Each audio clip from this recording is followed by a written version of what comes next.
continue with new topic of accountancy plus one class, that is accounting procedure, rules of debit and credit.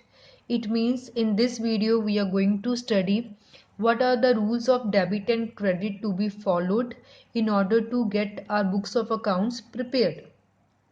सो आज हम इसमें study करेंगे कि हम अपने अकाउंट्स को कैसे क्लासीफाई करते हैं, जिसको बहुत पॉपुलरली हम बोलते हैं golden rules of accounts. So let us start.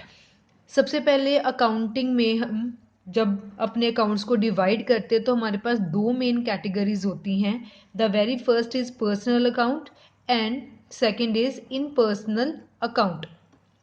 Personal account कौन से अकाउंट होते हैं? Personal account is that account that relate to person like firm companies. Personal account वो वाला अकाउंट होता है जो किसी पर्सन के साथ लिंक्ड होता है. Like it can be any firm, it can be any company, it can be school, university, कुछ भी हो सकता है. So that is concerned with, related with persons. कौन सी कैटेगरी में आता है? पर्सनल अकाउंट्स के अंडर. अगर पर्सनल अकाउंट को हम आगे देखें तो उसकी थ्री मेन सब डिविजन्स हैं. The very first is natural personal accounts, artificial personal account and representative personal account. सबसे पहले हम स्टडी करेंगे natural personal account. Natural personal accounts का क्या मतलब है? Person who are creation of God. Natural personal accounts में वो वाले पर्सन्स आते हैं जिनको भगवान ने बनाया है, that is created by God. That will fall under natural personal accounts.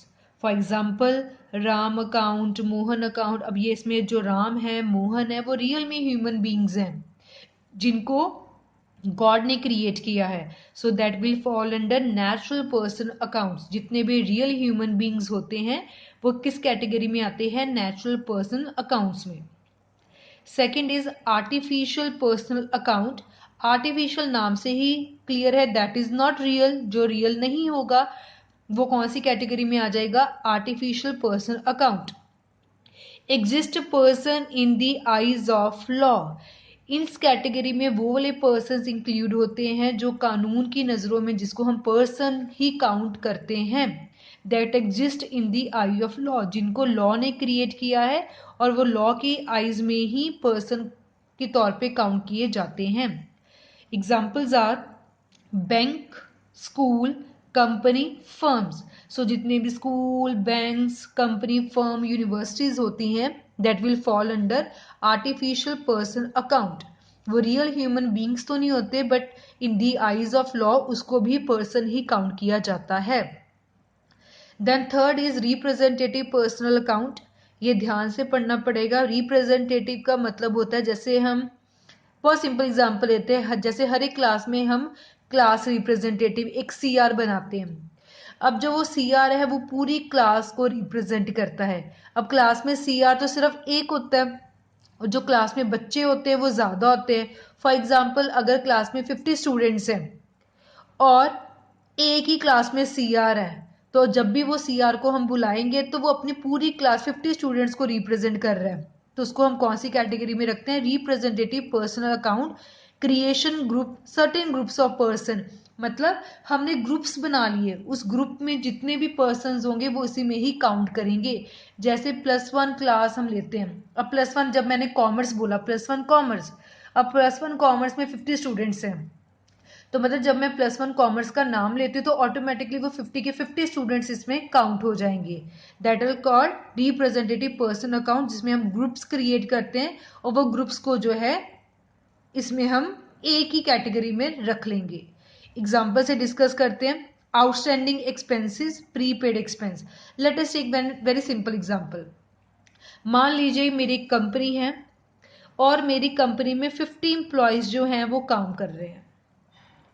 अब 50 एम्प्लॉयज को जो सैलरी है तारीख को जो है देनी चाहिए क्योंकि उन्होंने पूरा मंथ काम किया. उसके बाद हर महीने की पहली तारीख को उनको जो सैलरी है वो पेंडिंग हो जाती है. बट मेरी कंपनी का क्या रूल है? मैं तो उनको हर मंथ की 5th में जो है 5th तारीख को सैलरी देती हूँ. अब सैलरी 1 तारीख को सबकी ड्यू होगी बट मैंने कब देनी है? 5th को देनी है. तो फर्स्ट जो तारीख है उसमें मैं 50 एम्प्लॉयज़ की एंट्री डालूं कि 50 एम्प्लॉयज़ की जो सैलरी है वो पेंडिंग है, दैट इज़ नॉट पॉसिबल। ठीक है, 50 एम्प्लॉयज़, ऐसे किसी कंपनी में बहुत ज़्यादा एम्प्लॉयज़ होंगे तो इतनी ट्रांजेक्शन्स पाना फिजिबल नहीं होता। सो जितने भी एम्प्लॉयज़ हैं उनको सभी मैं एक ही कैटेगरी में रख दूंगी कि सबकी सैलरी पेंडिंग है। मतलब उसके लिए मैं एक न्यू हेडिंग बना दूंगी, आउटस्टैंडिंग सैलरी अकाउंट। जब मैंने आउटस्टैंडिंग सैलरी लिख दिया तो जितने भी मेरे 50 एम्प्लॉयज़ है उन सभी की सैलरी जो है उसमें फॉल कर जाएगी। सो रिप्रेजेंटेटिव में हम ग्रुप्स बनाते हैं और ग्रुप्स में हम इकट्ठी एक ही एंट्री डाल के सारा काम जो है अपना खत्म कर लेते हैं, हमें सेपरेट सेपरेट एंट्री डालने की जरूरत नहीं पड़ती। Then moving to next, impersonal accounts that not relate to person. जो पर्सनस के साथ रिलेटेड थे वो पर्सनल अकाउंट में चले गए। अब जो पर्सनस के साथ नहीं रिलेटेड है वो कौन सी कैटेगरी में आ जाएंगे, इम्पर्सनल अकाउंट्स में। इसकी आगे दो कैटेगरीज होती हैं, real accounts and nominal account. Real accounts हमारी एसेट्स के साथ रिलेटेड होते हैं। सो वेदर टेंजिबल एसेट्स और इनटेंजिबल एसेट दोनों रियल अकाउंट में ही आएंगे। टेंजिबल का मतलब जिनको हम देख सकते हैं, हाथ लगा सकते हैं, like machine, building, furniture. Intangible जिनको हम नहीं देख सकते, हाथ नहीं लगा सकते, बट उनकी मॉनेटरी टर्म में कोई ना कोई वैल्यू जरूर होती है, पैसों में उनकी कीमत जरूर होती है, like copyright, software, trademark, patents, हम कुछ भी ले सकते हैं, गुडविल ले सकते हैं। वो सबकी कोई ना कोई वैल्यू जरूर होती है बट उनको देख नहीं सकते, हाथ नहीं लगा सकते। सो जितनी भी हमारी एसेट्स होती हैं, whether tangible assets, intangible asset, that will fall under real accounts. Then nominal accounts में कंपनी के जितने भी एक्सपेंस, खर्चे होते हैं वो इसमें आते हैं, जितने भी फायदे होते हैं वो इसमें आते हैं, जितनी भी इनकम्स होगी, लॉस हो गया, सब कुछ इसमें आएगा। जैसे सैलरी है तो सैलरी हर साल हर महीने मुझे देनी पड़ती है, तो वो खर्चा होगा कंपनी के लिए। रेंट भी अगर हमने उधार पे लिया तो रेंट भी आपको देना ही पड़ेगा, हर महीने देना पड़ेगा या साल में देना पड़ेगा। सो वो भी हमारे लिए क्या हो जाएगा, एक्सपेंस। ऐसे आपकी कोई इनकम भी हो सकती है, रेंट रिसीव्ड करोगे तो वो आपकी इनकम बन जाएगी। सो जितने भी खर्चे, फायदे, नुकसान, इनकम्स है, that will fall under nominal account. So let us recall once again, golden rules of account को हम दो कैटेगरीज में डिवाइड करते हैं, पर्सनल और इम्पर्सनल। पर्सनल किसी पर्सन के साथ, फर्म या कंपनी के साथ रिलेटेड होता है। इसके आगे थ्री मेन कैटेगरीज होती हैं, नेचुरल जिसमें रियल ह्यूमन बींग्स आते हैं, artificial that exist in the I of law, representative जिसमें हम ग्रुप्स को रिप्रेजेंट करते हैं। देन इम्पर्सनल में हम डिस्कस करेंगे रियल और नॉमिनल। रियल में एसेट आती है, वेदर टेंजिबल और इनटेंजिबल। नॉमिनल में कोई भी एक्सपेंस हो, फायदा हो, नुकसान हो, इनकम हो, सभी इसमें आ जाते हैं। So this was about classification of account, कैसे अकाउंटिंग में अपने अकाउंट्स को हम क्लासीफाई करते हैं। अब हम इसके रूल्स को स्टडी करते हैं कि अकाउंटिंग में करने के लिए हम कैसे रूल्स को फॉलो करते हैं। सो रूल्स आर,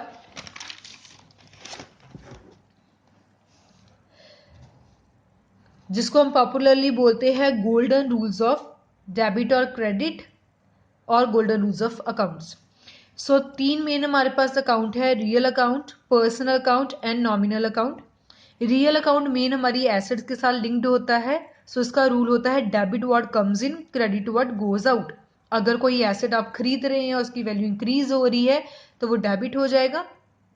अगर आप कोई एसेट बेच रहे हो, उसकी वैल्यू कम हो रही है तो that will be credited. Then personal account, ये किसी भी person, whether natural, artificial, representative, कुछ भी इसमें आ सकता है।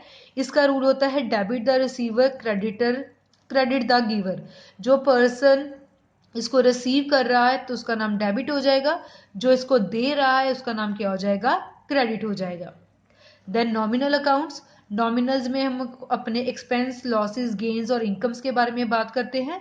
Debit all the expenses and losses, credit all the incomes and gains. जितने भी आपके एक्सपेंस और लॉसेस होंगे उसको हम डेबिट कर देंगे, जितने भी इनकम्स और गेन्स होंगे उसको हम क्या कर देंगे, क्रेडिट कर देंगे। So this was about golden rules of account. ये आपको अच्छी तरह से लर्न कर लेने हैं, अपने दिमाग में बिठा लेने हैं, क्योंकि इसके बगैर जो है हम अपने जर्नल, लेजर कुछ भी नहीं बना पाएंगे। So real, personal and nominal account.